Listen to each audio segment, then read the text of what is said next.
Salut à toutes et à tous, on se retrouve aujourd'hui pour les résultats de Fastlane 2023.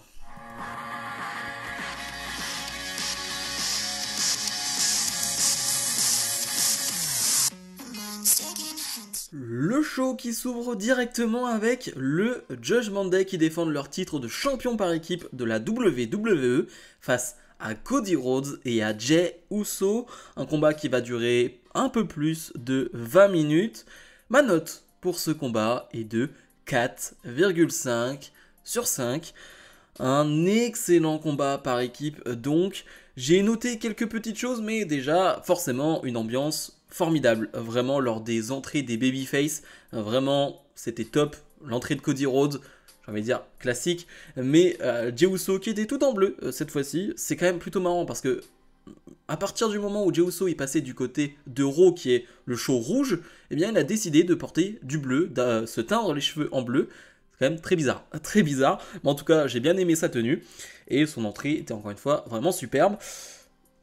Je parlais donc d'ambiance pour les entrées, mais l'ambiance va continuer pendant le combat, et c'est ce qui va aider aussi ce combat à être aussi bon. Je le dis toujours, mais l'ambiance peut vraiment sublimer un combat, peut rendre un match top, pour qu'il devienne extraordinaire, vraiment, et je ne mens pas avec ça.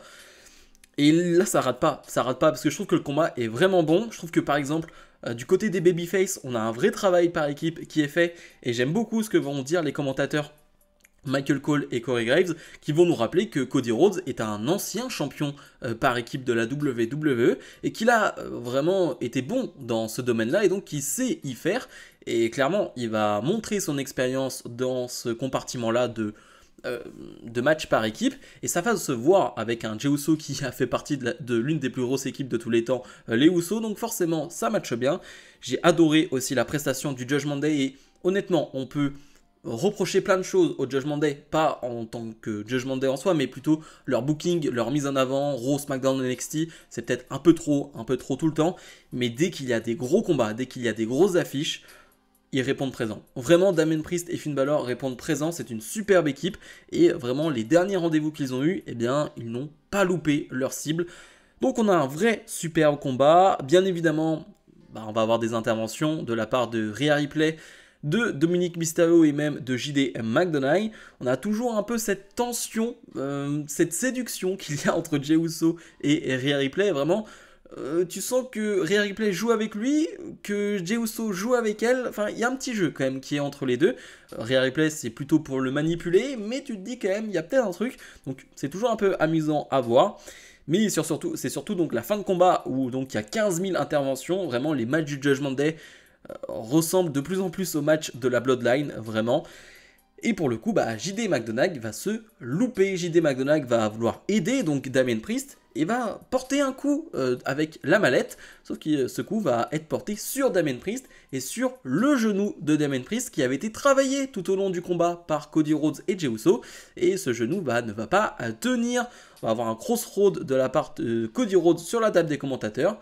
Sur le ring ensuite, on va enchaîner Cody Rhodes, Jey Uso. Et Cody Rhodes et Jey Uso vont devenir les nouveaux champions par équipe de la WWE. Je l'ai absolument pas vu venir, c'était pas du tout mon pronostic. Mais pourquoi pas? Je vais pas juger sur le fait, je vais pas juger maintenant si c'est une bonne idée ou une mauvaise idée, parce qu'on va voir ce que ça va donner. Je ne sais même pas où ça va aller. L'histoire qui m'intrigue, bien évidemment, c'est l'histoire autour du Judgment Day. Qu'est-ce qu'ils vont faire par rapport à JD McDonagh, par rapport à cette intervention qui a clairement coûté le match. Donc je veux voir quelle sera la suite du Judgment Day, à quel point ça va les impacter, et surtout, est-ce que Jey Uso et Cody Rhodes sont planifiés maintenant pour être une équipe sur le long terme, sur une longue période? Ça m'intéresse beaucoup. Donc c'est vraiment un gros choc, et première victoire des babyface dans cette soirée. Les Street Profits et Bobby Lashley font face à Rey Mysterio et Santos Escobar qui devaient avoir un partenaire. En tout cas, c'est ce que Rey Mysterio avait dit, il avait passé un coup de fil. Le partenaire est toujours pas là. Au début du combat, un combat qui va durer 15 minutes. Ma note pour ce match est de 3 sur 5.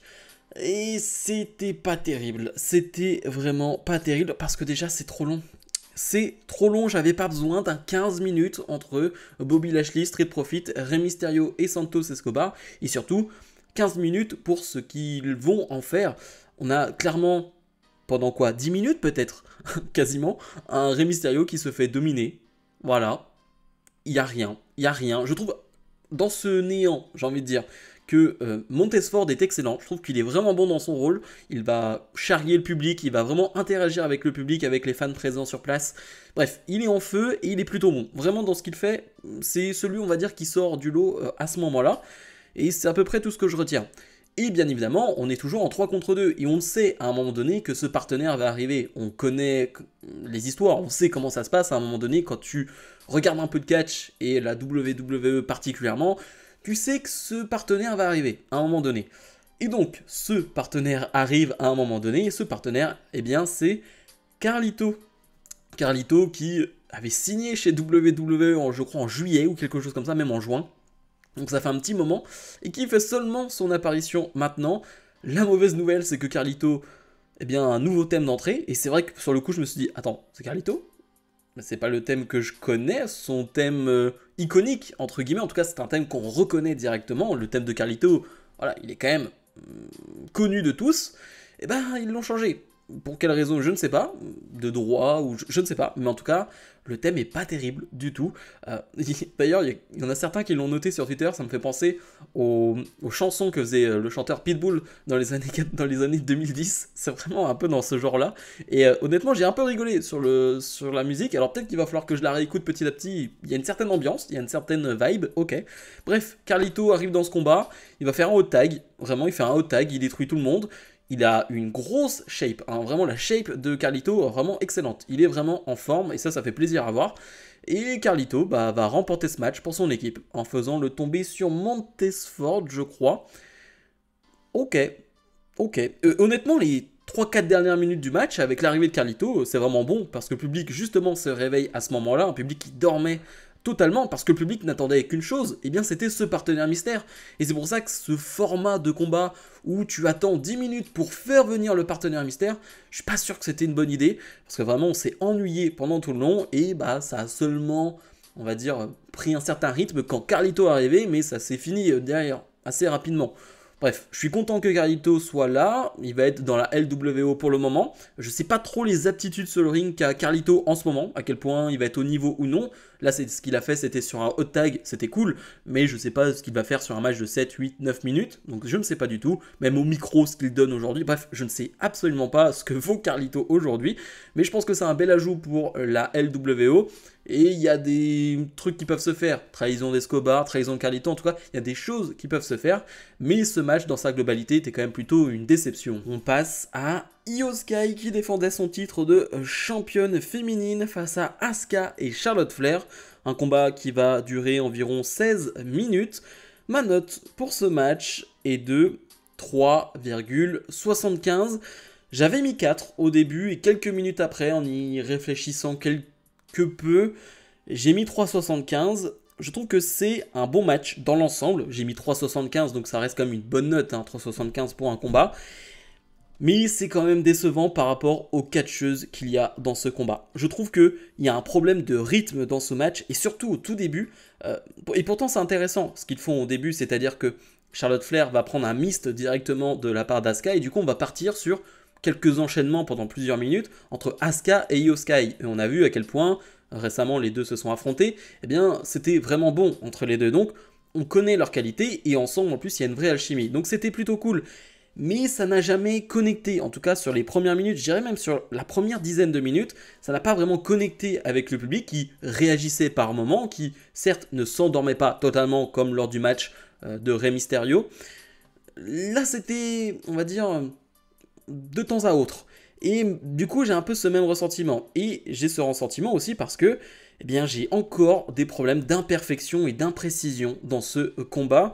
Et ça vient pas que de Charlotte Flair. Et souvent, on va dire, mets l'accent sur les problèmes de timing, pas forcément de timing, mais d'imprécision de Charlotte Flair dans ses prises. Je trouve qu'à chaque fois je mens. Mais assez souvent dans des combats, il y a des imprécisions dans ces matchs et je trouve que c'est pas digne de son talent et digne de ce qu'elle est. Et dans ce match, il y en a quelques-unes et ça vient pas forcément d'elle, mais des prises qui passent un peu à côté, des prises où on tient un peu mal son adversaire, des prises où on retombe peut-être un peu moins bien. Bref, il y a des trucs qui ne vont pas, et il y a des choses que j'adore, comme par exemple ce Tower of Doom, sur le coin du ring, mais revisité, où finalement, je crois que c'est Io Sky qui prend ce Samoan Drop de la part de Asuka, donc c'était, non, de Charlotte Flair, donc ça c'était vraiment cool, et ça doit faire tellement mal de prendre un Samoan Drop de cette hauteur-là, donc il y a des choses que j'aime bien, il y a des choses que j'aime vraiment pas, vraiment pas. Bayley ne devait pas venir, hein, c'était Io Sky qui l'avait demandé, mais Bayley va quand même venir et va vraiment venir en aide à Io Sky. D'ailleurs, il y a un truc qui ne fait absolument pas sens, mais bon, est-ce que c'est la première fois qu'une chose ne fait pas sens dans un match de catch? C'est-à-dire que c'est un match à 3, donc factuellement c'est un match sans disqualification. Eh bien, l'arbitre va quand même s'occuper de Bayley en mode « Non, non, t'as pas le droit d'être là ». Mais c'est un match sans disqualification, donc en soi, elle fait ce qu'elle veut. Mais l'arbitre va quand même s'occuper de Bayley. Et à ce moment-là, on a, je crois que c'est Asuka qui abandonne, donc sur Charlotte Flair, si je dis pas de bêtises. Donc l'arbitre ne le voit pas. Finalement, Io Sky va profiter de cette situation pour porter son moonsault. Et 1, et 2, et 3... Victoire de Io Sky en faisant tomber sur Charlotte Flair. C'est pas rien de faire le tomber sur Charlotte Flair. C'est quand même rare que ce soit Charlotte Flair qui prenne le tomber dans un match à 3. C'est souvent elle qui l'évite ce tomber là. Donc eh bien c'est elle qui va le prendre cette fois-ci. Ok. Vraiment le match 375. Donc c'est pas mauvais. Mais je trouve que par rapport au talent des 3 femmes, ça doit être mieux. Ça doit être mieux. Et le public va être chaud sur la fin et va crier des This is awesome. Mais pour moi, si cette histoire avait été bien construite, si les 3 personnages, parce que je peux même pas appeler ça des personnages, c'est 3 catcheuses, parce que vraiment il n'y a pas de personnages, il n'y a rien, avait été, on va dire, construite sur les dernières semaines, le public aurait sûrement été dedans dès le début. Et bien là, ça n'a pas été le cas. Il a fallu forcer, il a fallu avoir plutôt de bonnes performances des 3 pour que le public s'investisse. Mais voilà, en tout cas pour moi, ça ne m'a pas suffi. Vraiment, j'aurais espérer mieux, espérer plus, donc ça m'a quand même un peu déçu. On enchaîne avec LA Knight qui fait équipe avec John Cena pour affronter la Bloodline composée de Jimmy Uso et de Solo Sikoa, un combat qui va durer environ 18 minutes. Ma note pour ce match est de 4 sur 5. Un match bien bizarre, bien particulier, parce que j'ai appris, on va dire à mes dépens, mais en faisant des notes, en prenant des notes ou quoi que ce soit, au fur et à mesure du temps, et surtout, moi aussi je me développe, c'est-à-dire qu'en tant que fan, et forcément en faisant ces vidéos maintenant depuis des années, eh bien je me développe et je développe un esprit critique, et en essayant d'utiliser des arguments. Et du coup, eh bien honnêtement, sur les 10 premières minutes du combat, eh bien j'étais pas loin d'écrire et de prendre des notes, qu'est-ce que c'est nul, qu'est-ce que c'est chiant, je vais mettre 2 sur 5... parce que on a un John Cena qui pendant 10 minutes, voire 15 minutes honnêtement, se fait détruire par la Bloodline. On a un Cena qui en fait des tonnes, et je sais que ça peut déplaire à certains que Cena en fasse des tonnes, que ce soit en expression faciale ou même en selling, il vend vraiment de manière particulière. Moi ça m'a pas gêné, c'est le Cena que j'aime beaucoup, c'est le Cena qui en fait des tonnes, qui en fait des caisses, moi j'aime ça, moi j'avoue que j'aime bien. Mais du coup on a ça pendant quasiment 15 minutes, et c'est vrai que c'est pas hyper plaisant, c'est pas hyper envoûtant, entraînant, voilà, c'est pas vraiment dingue. Mais la vérité, c'est que dès qu'LA Knight rentre sur le ring, là on passe directement à autre chose, et j'oublie les 10 minutes d'avant, les 10-15 minutes d'avant, où je m'ennuie. C'est incroyable, dès qu'LA Knight rentre sur le ring, l'atmosphère est différente, le public va chanter et crier yeah à chaque fois qu'il y a un coup de pied, un coup de poing, une prise de LA Knight, c'est incroyable. Vraiment, l'ambiance est phénoménale ce soir. À ce moment-là, quand LA Knight est sur le ring, même quand Cena était là, c'était pas à ce point, on va dire, bruyant. Et là, quand il y a LA Knight, c'est la folie, vraiment totale. Et moi je retiens ça. Je retiens ça parce que je l'avais dit en preview, ce combat n'allait pas, en termes techniques, nous emballer, ou en tout cas réinventer des choses. Non, clairement pas. Techniquement, on a 4 bons catcheurs, un Cena qui fait ce qu'il peut aujourd'hui avec ses moyens du jour et du moment, mais on ne s'attendait pas à quelque chose d'extraordinaire techniquement. Moi, ce qui m'intéressait, c'est justement la connexion avec le public, le côté star power d'un Cena, d'un LA Knight. Eh bien, on l'a eu. On l'a eu sur la deuxième partie du match, et la deuxième partie, vraiment, les 7-8 dernières minutes, quelque chose comme ça, allez, peut-être un peu moins, c'est excellent, et c'est tout ce que je voulais du combat. Donc c'est pour ça que je mets 4 sur 5, parce que j'oublie rapidement, on va dire, la première partie du match qui me ravit pas énormément, mais pour la deuxième partie que je trouve vraiment dingue. Vraiment dingue. On a même un John Cena qui, je le disais, fait comme il le peut, et il l'a dit d'ailleurs en conférence de presse, il essaye de s'adapter. Il voit ce qu'il est capable de faire, et il essaye de s'adapter dans ce run. Bah voilà, ça je peux le faire, ça je peux plus le faire. Et ça doit être dur à vivre aussi de se dire, ok, je faisais ça avant, mais là je peux plus. Ça doit être dur à vivre, mais Cena va nous sortir quand même un crossbody. Ça fait quand même plaisir de voir un gars de son gabarit sortir un crossbody à son âge. Et en plus, il est très propre, vraiment, il est très bien réalisé, très bien exécuté. Donc ça fait plaisir. Et on a surtout LA Knight et John Cena qui vont l'emporter. Avec d'ailleurs un LA Knight qui fait un move à la fin quand il remporte ce combat que John Cena n'avait pas vu. Et tu vois que c'est pas scripté parce qu'ils en parlent derrière en conférence de presse. Où LA Knight veut lever la main de LA Knight en mode ah voilà, c'est toi et je te montre devant le public, c'est toi qui nous a fait gagner, en tout cas, je mets en avant LA Knight.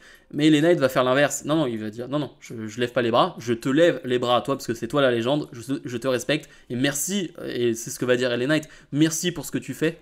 Parce que ça m'apporte énormément. Donc j'ai adoré ce moment-là qui, après le match, certes est peut-être anodin pour certains, moi c'est le genre de moment que j'aime beaucoup dans le catch, ce genre de moment de respect mutuel entre deux superstars, et surtout quand il y a John Cena, forcément, tu es obligé d'avoir du respect, mais je trouve que c'était vraiment cool, et le match a été au niveau de mes attentes. Et le main event, Seth freaking Rollins défend son titre de champion du monde poids lourd face à Shinsuke Nakamura. Un last man standing qui va durer environ 30 minutes. Ma note pour ce combat est de 4,5 sur 5. J'ai adoré ce match, je l'ai trouvé assez génial. Encore une fois, je ne suis pas un énorme fan des matchs qui durent plus de 30 minutes ou dans ces eaux-là. Pour le last man standing, je comprends, c'est plutôt logique parce que tu veux pousser ton adversaire jusqu'à ses limites et qu'il ne peuvent plus se relever, donc c'est plutôt logique qu'on ait des matchs longs, mais c'est juste que pour faire un bilan global, on fera un bilan après, mais voilà, il y a eu beaucoup de matchs assez longs dans ce PLE, et donc forcément finir par encore un match de 30 minutes, on en reparlera après, c'est peut-être problématique, mais j'ai trouvé ça excellent. 4,5, c'est quand même pas loin de la perfection, donc c'est pour vous dire à quel point j'ai aimé. Dans ce combat, j'ai surtout aimé la prestation de Shinsuke Nakamura qui de A à Z va mener le tempo, va mener le rythme de ce combat parce que c'est lui qui veut le titre de Rollins et c'est lui qui est en position favorable parce que depuis des semaines et des semaines, il est un peu rentré dans la tête de Seth Rollins et il lui fait mal psychologiquement et surtout physiquement à son dos, et c'est ce qu'il va faire pendant ce match. Il a une cible, c'est le dos de Seth Rollins, et on va avoir un Seth Rollins qui va subir, va souffrir.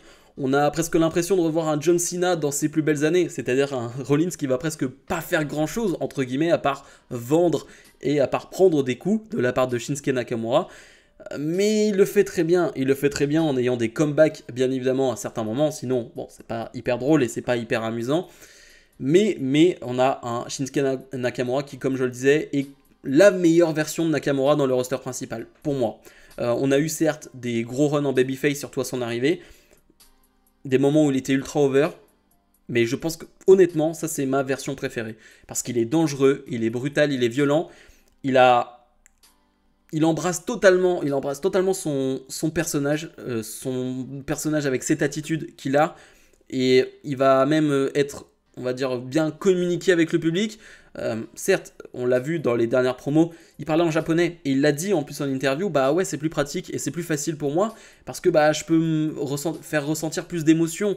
Bah ouais, tu m'étonnes. Et ça se voit dans ses promos. Non, et même si on comprend pas le japonais, eh bien on a les sous-titres en dessous et tu ressens l'émotion, tu ressens ce que dit Nakamura. Et là dans ce combat, je ressens aussi visuellement ce que fait Nakamura en termes de langage corporel, je trouve génial, mais ça c'est, j'ai envie de dire, même quand il est babyface, Shinsuke Nakamura, un langage corporel assez fantastique, mais là je trouve vraiment top. Je mets vraiment l'accent sur Shinsuke Nakamura qui va être très violent, qui va sortir des nunchaku, qui va, je crois qu'il va faire un spot avec une table, d'ailleurs avec plusieurs tables, mais on n'en peut plus.